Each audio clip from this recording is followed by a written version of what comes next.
When we go through life, we make many different kinds of friends. Sometimes your friend may be the buddy who helps you out.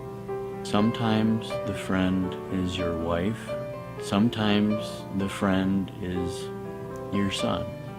But there is a friend that we often talk about called man's best friend. 12 years ago, we got Calamity Jane from the pound. She grew up with us. She's played with our children. We've gone on hikes together, and she's been a faithful companion. On Friday, January 19th,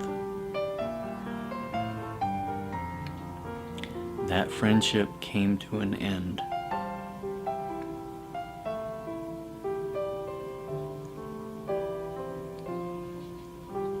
Thank you for being a part of our lives.